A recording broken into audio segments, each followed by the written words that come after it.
मी तुमच्या सर्वांचं स्वागत करतो. आज जो विषय दिलेला आहे तायडे सरांनी, तो तुमच्या सगळ्यांचा जिव्हाळ्याचा विषय आहे. कर्मचाऱ्यांना ज्या संस्थेतर्फे फॅसिलिटी दिल्या जातात आणि दिल्या पाहिजे असं त्यांचं पण मत आहे आणि आमच्या भाईजींचं पण मत आहे की ज्या काही सगळ्या सुविधा शासन कर्मचाऱ्यांना देते तर ते आपल्या पतसंस्थांच्या सगळ्या कर्मचाऱ्यांना मिळायला पाहिजे. मग त्याच्यामध्ये जो विषय दिलेला आहे की ग्रॅच्युटी आहे, बोनस आहे, नंतर लेबर वेलफेअर फंड जो आहे तो पण आपल्याला भरावा लागतो, कारण तिथे पण काही बेनिफिट्स जे आहे ते पण तुम्हाला सांगणार आहे, ते पण कर्मचाऱ्यांना मिळतात. प्रॉव्हिडंट फंड आहे, पेन्शन फंड, याच्या पण फॅसिलिटी कर्मचाऱ्यांना पतसंस्थांच्या माध्यमातून दिल्या जाऊ शकतात.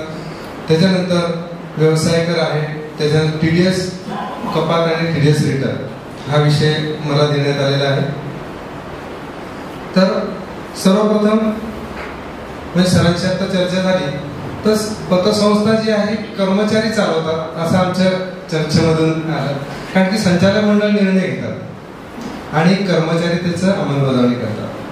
त्याच्यासाठी कर्मचारी हा प्रशिक्षित असला पाहिजे असं भाईजींचं मत आहे आणि सगळ्या जबाबदाऱ्या भाईजींनी आमच्या सगळ्या कर्मचाऱ्यांवर ऑलरेडी सोपवलेल्या आहे. तुम्हीच निर्णय घ्या, तुम्हीच रिटर्न भरा, तुम्हीच कपात करा, मला कोणची नोटीस आलेली पाहिजे. भाईजी कधीच म्हणणार नाही की तुम्ही ग्रॅच्युटी का दिली, तुम्ही प्रॉव्हिडंट फंड या तारखेत का भरला नाही, तुम्ही कर्मचाऱ्यांचा व्यवसाय कर का भरला नाही, कर्मचाऱ्यांना मेडिक्लेम जी पॉलिसी आहे त्याचं रिटर्न का भरलं नाही, ते कधीच विचारत नाही.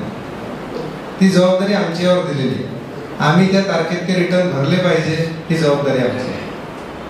त्याच्यामुळे कर्मचाऱ्यांशी जे रिलेटेड विषय आहे, आता ग्रॅच्युटी जो हा विषय आहे, बऱ्याच पतसंस्थांनी ग्रॅच्युटी लागूच केलेली नाही. ग्रॅच्युटी लागू केलेली यापूर्वी ग्रॅच्युटीची मर्यादा जी होती ती 3.5 लाख रुपये होती. म्हणजे तुम्ही जी काय सर्व्हिस करता तर दरवर्षी 31 मार्च 2000 म्हणजे 31 मार्च अखेर बसून चालेल 31 मार्च अखेर तुम्हाला जो काही पगार मिळतो, म्हणजे वर्षभरात जो काही पगार असेल किंवा मंथ एंडचा जो पगार असेल त्याच्या 15 दिवसाचा पगार दरवर्षी ग्रॅच्युटी म्हणून त्याची तरतूद प्रॉफिट अँड लॉसला करावी लागतेच, कंपल्सरी आहे. ग्रॅच्युटी कायदा 1972 मध्ये लागू झालेला आहे. 1972 पासून ग्रॅच्युटी कायद्याअंतर्गत सगळ्या पतसंस्थांना, सगळ्या आस्थापनांना, सगळ्या कंपन्यांना, खासगी संस्थांना ग्रॅच्युटी कर्मचाऱ्यांना देणं बंधनकारक आहे. आणि त्याचं सूत्र खूप सोपं आहे. कॅल्क्युलेशन जे आहे, तुमचा जो काही 31 मार्चचा पगार असेल, मूळ पगार अधिक मागे भत्ता गुणेला 15 दिवस भागेला 26, म्हणजे जी काही अमाऊंट आहे 15 दिवसाचा पगार, फक्त वर्किंग डे घेतले त्यांनी भागेला, 30 दिवस घेतलेले नाहीये, भागेला 26 वर्किंग डे. म्हणजे हा 15 दिवसाचा पगार ग्रॅच्युटी म्हणून दरवर्षी कर्मचाऱ्यांच्या नावाने आपल्याला लायबिलिटी साइडला जमा करावा लागतो. आता हा जो पगार जो आहे हा रिटायरमेंटच्या वेळेस तुमची जेवढी सर्व्हिस होईल तर दरवर्षी जमा होणारा पगार जो आहे, ज्या दिवशी तुम्ही रिटायर व्हाल त्या दिवशी हा तुम्हाला रिटायरमेंटच्या दिवशी चेकद्वारे अदा करण्यात येतो. पण आता बरेच वेळा काय होते की पतसंस्था आपण आर्थिक व्यवहार करतो, आपल्याकडे जे काही निधी जमा होतात ते आपण व्यवहारामध्ये वापरतो. पण मग आता हे जी तुमच्या पगारातून कपात केलेली ग्रॅच्युटी आहे ही जर आपण व्यवहारात वापरली तर त्याचा तुम्हाला बेनिफिट मिळणार नाही. मग त्याच्यामध्ये अजून एक सोल्युशन आहे की ही जी काही तुमची ग्रॅच्युटी आहे ही आम्ही LIC मध्ये इन्व्हेस्ट केली. म्हणजे ज्या दिवशी कर्मचारी रिटायर होईल त्या दिवशी LIC द्वारे डायरेक्ट तो चेकची रक्कम तुमच्या नावाने तुमच्या अकाउंटला जमा होईल. संस्थेकडे हे पैसे आम्ही ठेवतच नाही, सगळे LIC मध्ये इन्व्हेस्ट केलेले ग्रॅच्युटी संस्थे, आणि त्याचं तुम्हाला रिस्क पण कव्हर राहते, त्याची रिस्क पण कव्हर आहे, म्हणजे डबल बेनिफिट होतो. संस्थेजवळ पैसा असला, संस्थेने तो खर्च केला आणि रिटायरमेंटच्या वेळेस जर लिक्विडिटी नसेल कर्मचारी संस्थेजवळ तर तुम्ही रिटायर झाल्यावर तुम्हाला पगार देणार कुठून, किंवा एखादी संस्था बंद पडली मग हा पैसा देणार कुठून. म्हणून आम्ही बुलढाणा अर्बननी ही जी ग्रॅच्युटी आहे कर्मचाऱ्यांची ही LIC मध्ये इन्व्हेस्ट केलेली. दरवर्षी आम्ही कर्मचाऱ्यांची यादी, डेट ऑफ बर्थ आणि त्याच्यानुसार पगार यादी LIC ऑफिसला पाठवतो. ते प्रीमियम कॅल्क्युलेट करून संस्थेला देतात. याच्यात संस्थेला पण एक बेनिफिट असा होतो, LICत गुंतवल्यामुळे त्याच्यावर इंटरेस्ट मिळतो. तो इंटरेस्ट तुमच्या ग्रॅज्युटीमध्ये ऍड होतो. म्हणजे संस्थेला जी पण जो काही प्रीमियम येईल, आता समजा उदाहरणार्थ ग्रॅच्युटीची आपण लिस्ट पाठवली, लिस्ट प्रमाणे 1 लाख रुपये ग्रॅच्युटी आहे. आपल्या यादीप्रमाणे कर्मचाऱ्यांचा पगार आहे, LICला पाठवले, LIC कॅल्क्युलेट करून पाठवते आपल्याला की 1 लाख रुपये. पण आपल्या मागच्या जमा असलेल्या ग्रॅच्युटीवर जे काही व्याज मिळालं LIC मार्फत ते 10,000 रुपये असेल. म्हणजे संस्थेला फक्त 90,000 रुपयाचाच प्रीमियम भरावा लागला. Double benefit. म्हणजे संस्थेला पण फायदा होतो आणि कर्मचाऱ्यांना पण फायदा होतो ग्रॅच्युटी मधून. आणि रिटायरमेंटच्या वेळेस तुम्ही तुमचे ज्या दिवशी रिटायर होईल तुमचा क्लेम LICला पाठवला की तुम्हाला चेक तुमच्या अकाउंटला जमा होईल. कोणालाही म्हणायची आवश्यकता नाही की माझा अर्ज करायची गरज नाही की माझी ग्रॅच्युटी द्या, इतक्या दिवसाची जमा आहे, कर्मचाऱ्यांना मागायचं काम नाही. तो रिटायर झाला की हे सगळे बेनिफिट्स आम्ही कर्मचाऱ्यांना डायरेक्ट त्यांच्या अकाउंटला पास ऑन करतो. त्याच्यामुळे तुमच्या जवळपास 14 पतसंस्थांचे कर्मचारी इथे हजर आहे. तुमच्या जर पतसंस्थांना ग्रॅच्युटी लागू केली असेल तर फारच चांगली गोष्ट आहे. LICत इन्व्हेस्ट केली नसेल तर करायला पाहिजे, कारण की हा एक बेटर ऑप्शन आहे. कारण संस्था शेवटी लिक्विडिटी जो काही पैसा असतो संस्था वापरते. हा व्यवहाराबाहेर जर गुंतवला तुमचा निधी तर फारच चांगला. तर ग्रॅच्युटी यापूर्वी म्हणजे साधारणतः 4 वर्षापूर्वी ग्रॅच्युटीची मर्यादा 3.5 लाख रुपये होती. म्हणजे तुमचे कितीही पैसे जमा झाले तरी तुम्हाला जास्तीत जास्त 3.5 लाख रुपये देता येत होते. परंतु आता नवीन जे सेंट्रल गव्हर्नमेंट आलेलं आहे यांनी त्याच्यात बदल केला आणि 20 लाखापर्यंतची मर्यादा केली. खूप मोठी म्हणजे त्याची कॅपॅसिटी वाढवून टाकलेली आहे. म्हणजे तुमच्या नावाने जी ग्रॅच्युटी जमा व्हायची तुमच्या बेसिक प्लस DAच्या दरवर्षी 15 दिवसाचा पगार प्लस त्याचं व्याज, तर ती 3.5 लाखापेक्षा जर जास्त झाले तर त्याचा बेनिफिट तुम्हाला मिळायचा नाही. तो संस्थेला त्याच्यापेक्षा जास्त देता येत नव्हते. पण आता 20 लाख रुपये मर्यादा झालेली आहे, त्याच्यामुळे कर्मचाऱ्यांना पण याच्यापुढे त्याचा बेनिफिट होणार आहे. ग्रॅच्युटीच्या बाबतीत जर कोणाला काही प्रश्न असतील तर विचारू शकता.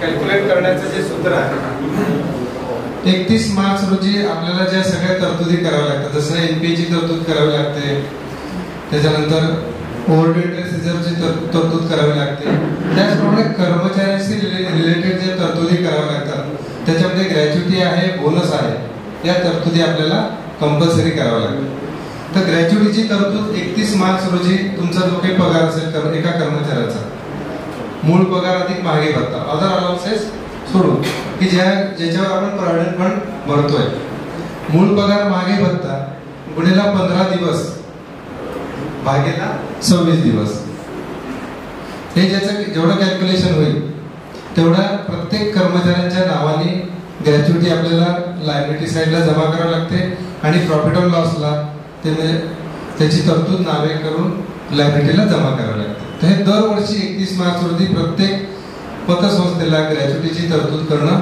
कायद्याने बंधनकारक आहे. ते सगळ्यांनी करायला पाहिजे.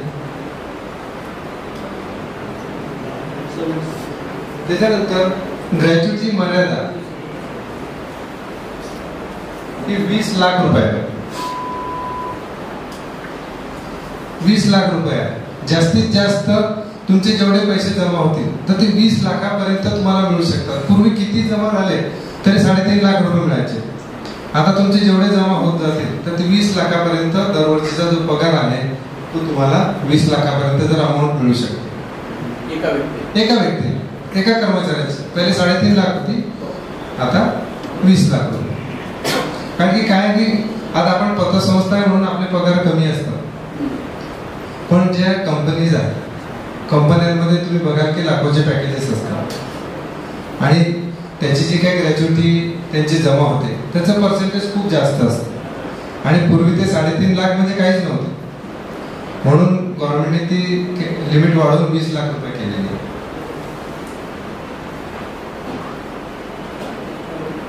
त्याच्या बाबतीत अजून काही प्रश्न आहे कोणाचा ग्रॅच्युटीच्या बाबतीत? त्याच्यामध्ये तुम्ही जे इंटरेस्ट आहे त्याच्यावरती जे इंटरेस्ट आहे पतसंस्थेला पैसे पाठवतात, पतसंस्थेला पैसे पाठवताना तेवढा प्रीमियम कमी भरावा. म्हणजे आपण जी यादी पाठवू कर्मचाऱ्यांची 1 लाख रुपये त्याचा होत असेल आणि मागच्या वर्षीचे जेवढे पैसे जमा तर त्याच्यावरती ते प्रीमियम आपल्याला कॅल्क्युलेशन पाठवतात तर आपल्यापेक्षा ते अमाऊंट कमी आहे. तर पतसंस्थेचा पण फायदा होतो आणि कर्मचाऱ्यांचे पैसे थर्ड पार्टीकडे इन्व्हेस्ट केलेले आहेत तर रिटायरमेंटला किंवा तो नोकरी सोडून जाताना त्याला ते पैसे मिळतात.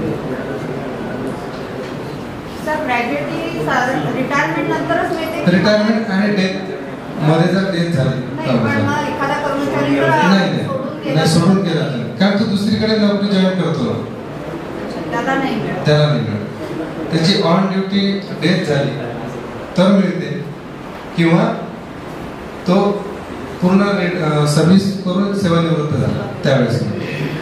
कारण की या पतसंस्थेची सोडली पण दुसरीकडे जॉईन केली ना तिथे त्याला ग्रॅच्युटी सुरू होऊन जाते.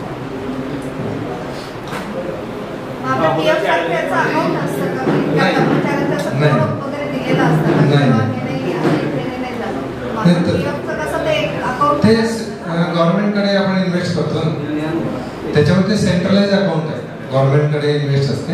हे पतसंस्थेकडे ठेवतात सगळेच काही LIC इन्व्हेस्ट करत नाही त्यांच्या लेवलला नोटीस करतो. काय रिटायरमेंटची जी वयोमर्यादा आहे आपली 58 वर्ष 60 असेल कोणत्या पतसंस्थेची ती वयोमर्यादा किंवा संस्थेत काम करण्याचा कालावधी असं काही नाही किंवा संस्थेत त्या कर्मचाऱ्याने इतके वर्ष काम केले त्याच्यानंतर त्याला 58 वर्ष ज्या दिवशी तो सेवानिवृत्त होईल तर त्यांनी किती वर्ष काम करून तेवढे पैसे जमा असतील त्याचे 20 लाखापर्यंतचे तेवढे सगळे पैसे त्याला मिळतात. रिटायरमेंट त्या संस्थेत किती वर्ष काम केलं नाही तसं तुमचे जेवढी सर्व्हिस केली आणि दरवर्षी जेवढे पैसे जमा होत गेले तेवढे पैसे तुम्हाला जास्तीत जास्त 20 लाखापेक्षा जास्त झाले तर 20 लाख मिळते आणि कमी झाले असते तर जेवढे जमा झाले तेवढे मिळते.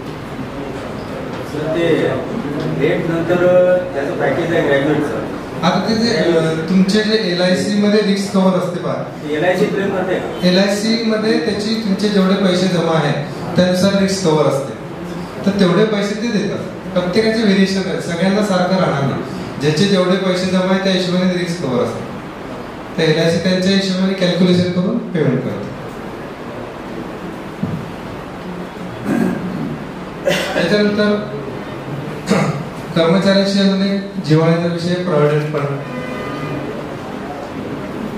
फंड आणि पेन्शन फंड.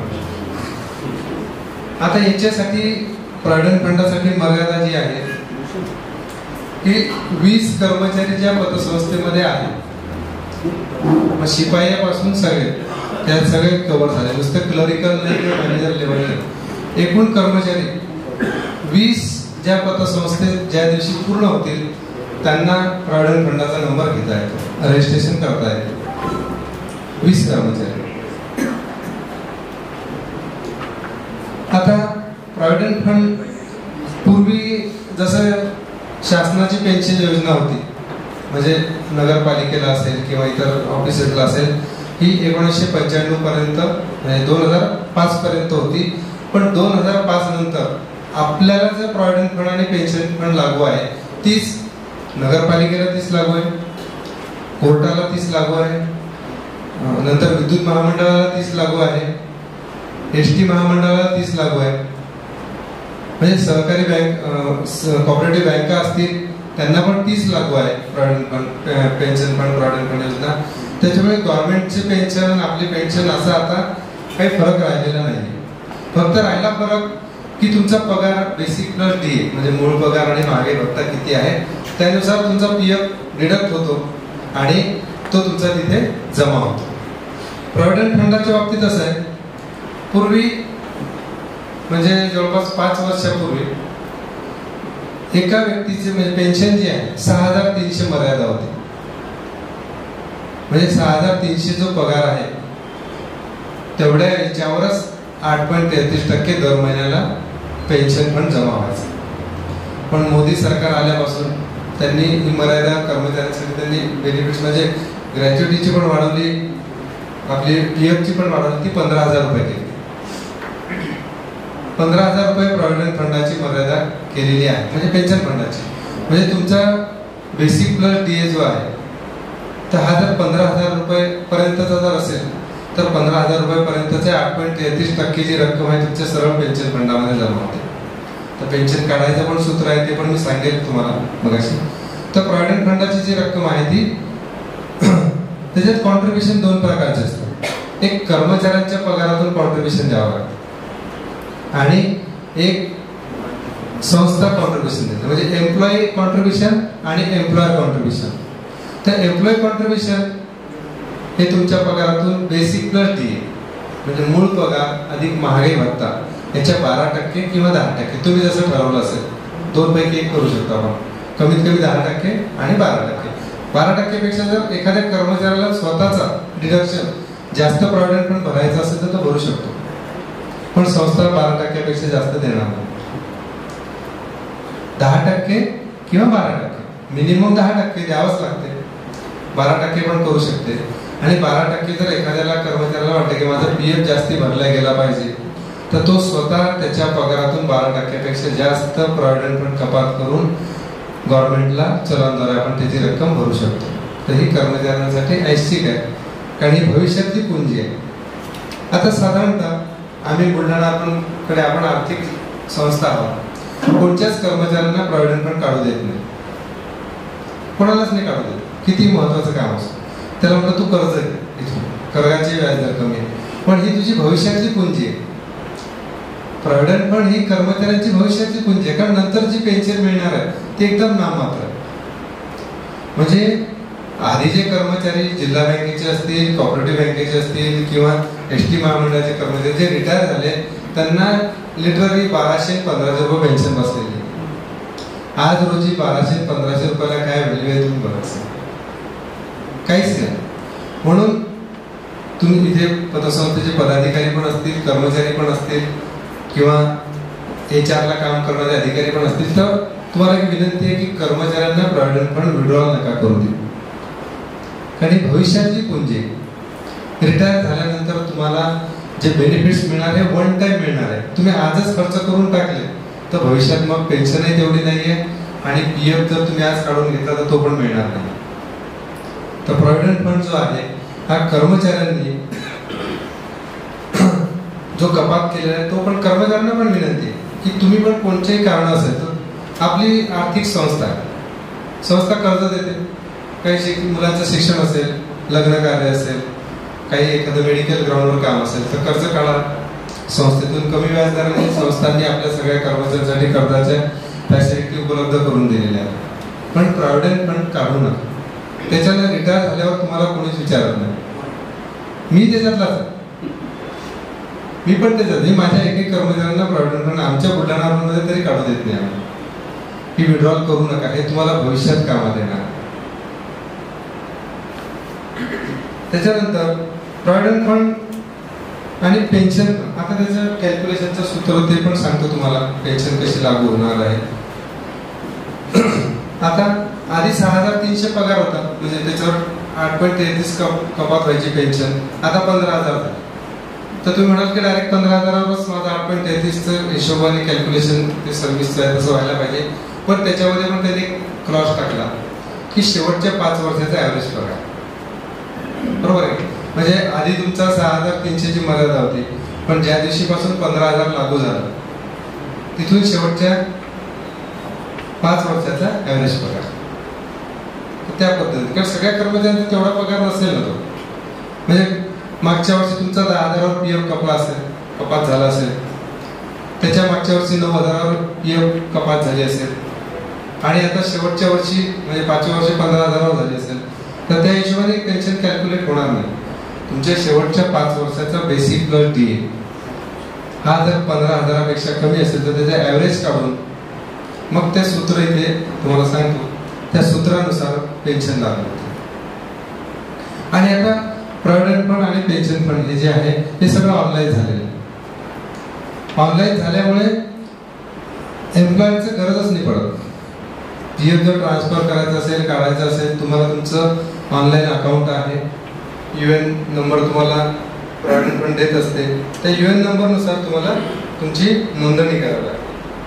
आता हा 12 अंकी UN नंबर जो आहे तो तुम्हाला तुमचे रजिस्ट्रेशन जसं नाव PF मध्ये गेलं तर 12 अंकी UN नंबर तुम्हाला तयार होतो. त्याच्यासाठी तुम्हाला तुमचं आधार कार्ड, पॅन कार्ड हे बँक ज्या पतसंस्था PF कपात करतात त्यांना ऑनलाईन जमा करणं गरजेचं आहे. कर्मचाऱ्यांचं आधार कार्ड, पॅन कार्ड आणि नॅशनलाइज बँकेचं पासबुक. PF पण तो काही तुमच्या पतसंस्थेत येणार नाही, तो डायरेक्ट नॅशनलाइज बँकेच्या अकाउंटला जाईल. आणि इन केस आता बरेच असे ऍक्सिडेंटली घटना घडतात, आमचे बरेच कर्मचारी ऍक्सिडेंटमध्ये एक्सपायर झाले. मग अशा कर्मचाऱ्यांच्या बाबतीत पण ती पेन्शन जी आहे त्याची पत्नी आणि 18 वर्षाखालील मुलं यांच्या नावाने समप्रमाणात डिवाइड होते. तर त्यासाठी त्या मुलांचे पण नॅशनलाइज बँकेत खाते उघडावे लागतात. जेव्हा क्लेम सादर करायचा आहे त्यावेळेस पण त्या मुलांच्या नावाने, आणि जर मुलगा पण 18 वर्षाच्या वरती असेल तर मग त्याला ती पेन्शन काही मिळणार नाही. तर प्रॉव्हिडंट फंड, पेन्शन फंड जे आहे, तर पेन्शन फंडाचं कॅल्क्युलेशन एकदा तुम्हाला बोर्डवर सांगतो.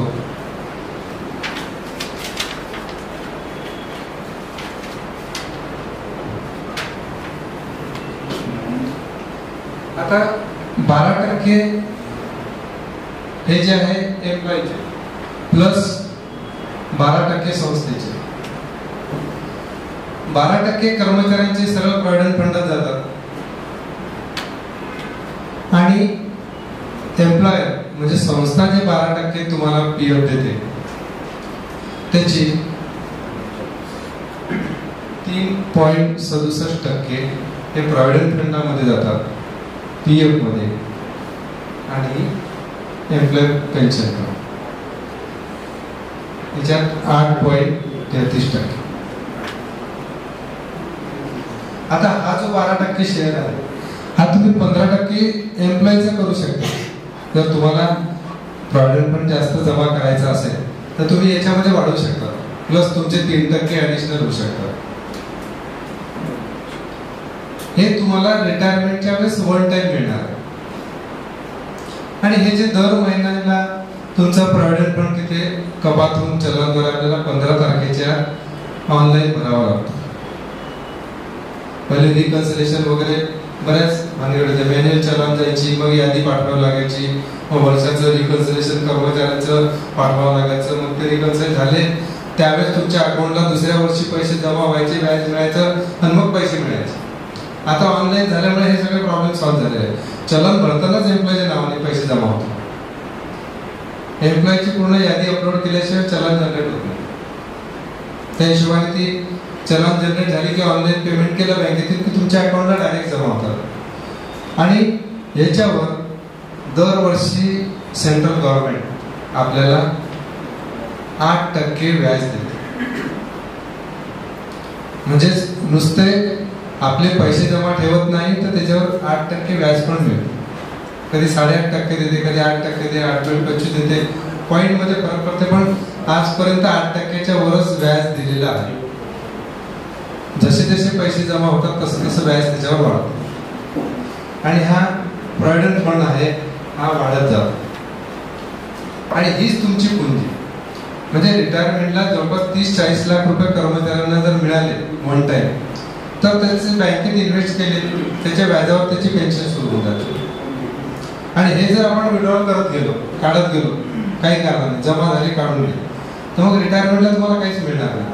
म्हणून हा जो 12% अधिक 3.67 म्हणजे 15.67% तुमच्या बेसिक डीएच्या दर महिन्याला पगारातून रक्कम प्रॉव्हिडंट फंडाला जमा होते आणि हे तुमच्या रिटायरमेंट पर्यंत चालतं. दरवर्षी 12 आणि प्लस त्याच्यावर 8% व्याज. तुमचे जे काही पैसे जमा होतात त्याच्यावर 8% व्याज, म्हणजे खूप मोठी अमाऊंट होते. अमाऊंट खूप जास्त होते म्हणून, आणि हे वन टाइम मिळतं. आता याच्यामध्ये अजून एक, तुम्ही जर नोकरी सोडली तर हे विड्रॉल करता येतं. तीच नोकरी तुम्हाला दुसऱ्या बँकेत, पतसंस्थेत, कंपनीत कुठे लागली तर तिकडे ट्रान्सफर करता येतं. हे जे आहे प्रायव्हेट पेन्शन. आता हे पेन्शनचा जो बॉन्ड आहे, तुम्हाला 10 वर्ष झाल्याशिवाय हे पैसे मिळत नाही. 10 वर्षानंतर तुम्हाला तो बॉन्ड मिळतो 25,000. तोपर्यंत पैसे हे मिळत नाही पेन्शन.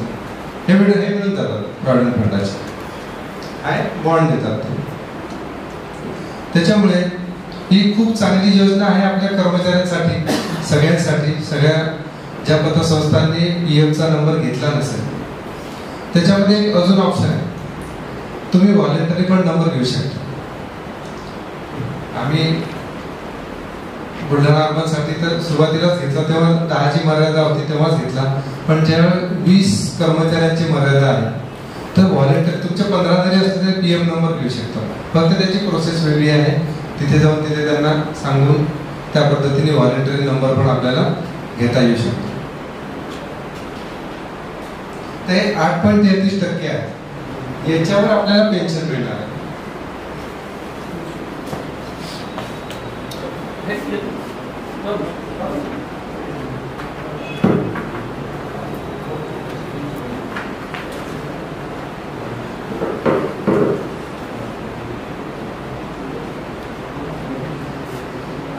ही पेन्शन जी आहे ती 8.33% जी काय रक्कम असेल त्याच्यावर तुम्हाला जमा होईल.